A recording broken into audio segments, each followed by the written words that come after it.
All right, welcome back. I'm going to go ahead and keep editing the floor joists on this utility shed.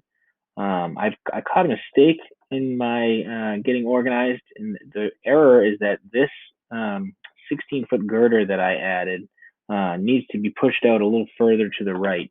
When I take my tape measure tool, and I'm going to X out of this window to save some space on my working area here.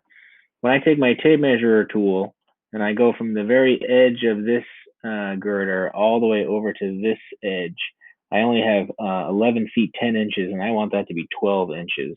So mistakes happen, and that's no big deal.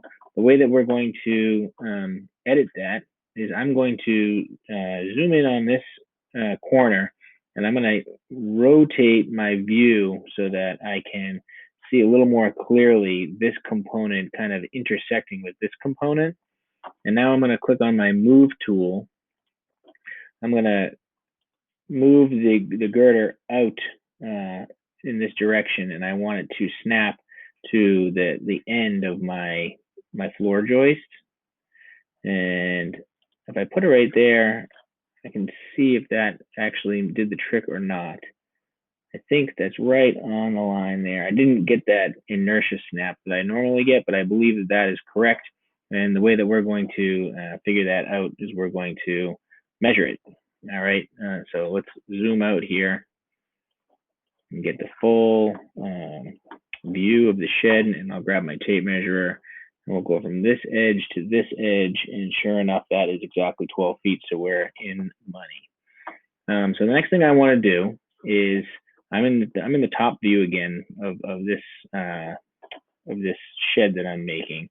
I've got this 16-foot girder, this 16-foot girder, and I've made my first floor joist that's 140 inches, spanning the distance between them.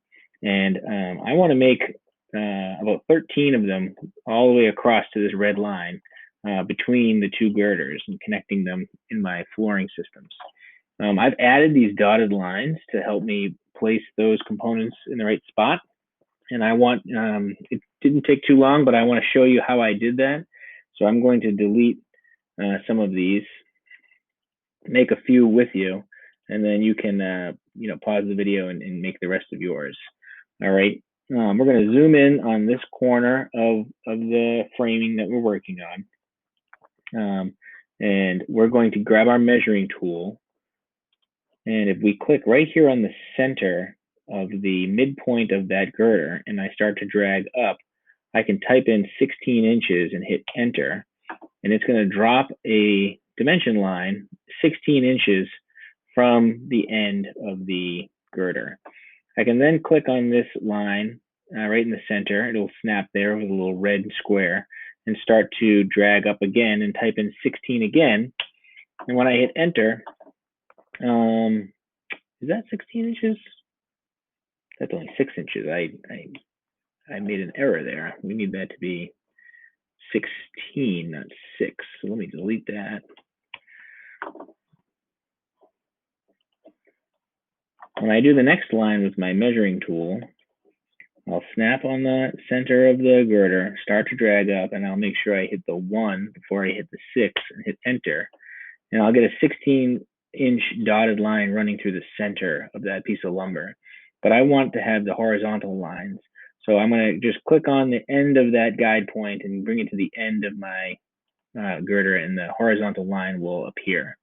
All right, and then you can keep moving up the piece of wood, and with your measuring tool, you're just going to click, up the center line, type in 16, hit enter, and then connect this line to the edge to get your horizontal line.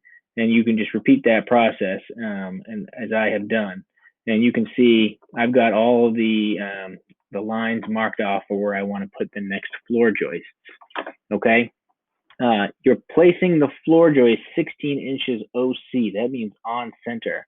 That means right smack down the middle of this piece of wood, all right, is where you want to place the next floor joist on this part of the girder. So the way that I'm going to keep track of that is with my white mouse clicker. I'm going to double click on that component, and I'm going to add the center line for that that piece of lumber by clicking on the edge and dragging it to the center. Let me delete this line so that you can see again how I did that. Oops, let me click here. Double click on that component.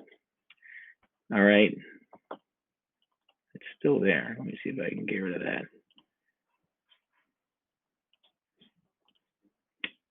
Well, what I did was I double clicked on the component and I added from my tape measure tool, I clicked on the edge and I went to the center to add the line.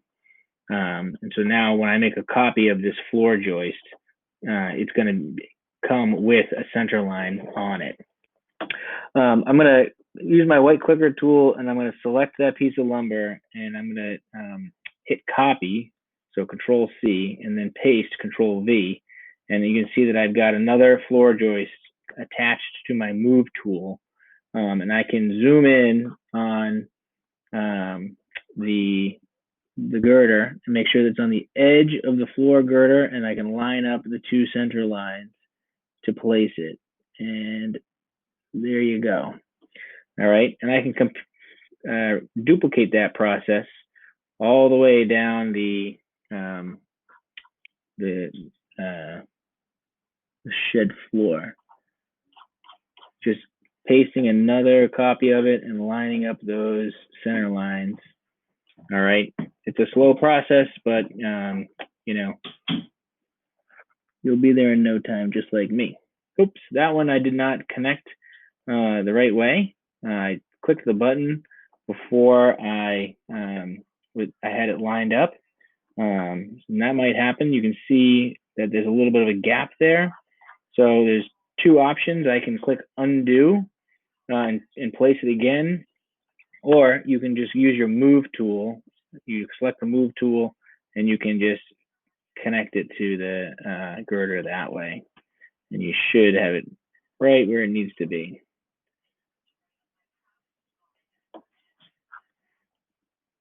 Oops, I'm still using the move tool. No wonder that's getting confusing.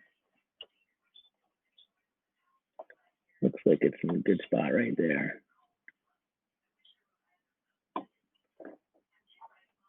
Well, there's a little gap right there. I'm going to delete this one and just place a new one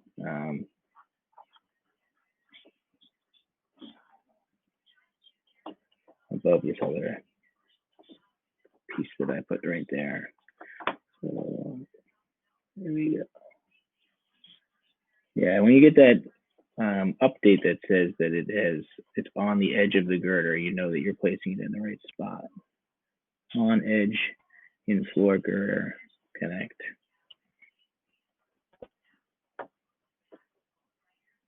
Again, I'm just hitting paste on my keyboard with my Control V button on my keyboard to get the next component connected. And then I'm using the pan tool, the little hand, to drag further up the girder to place the next component. There you go.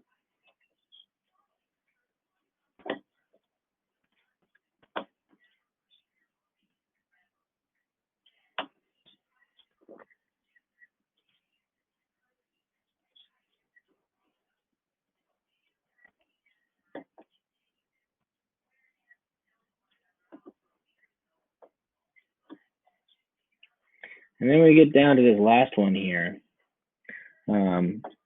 We're not going to put the center line through.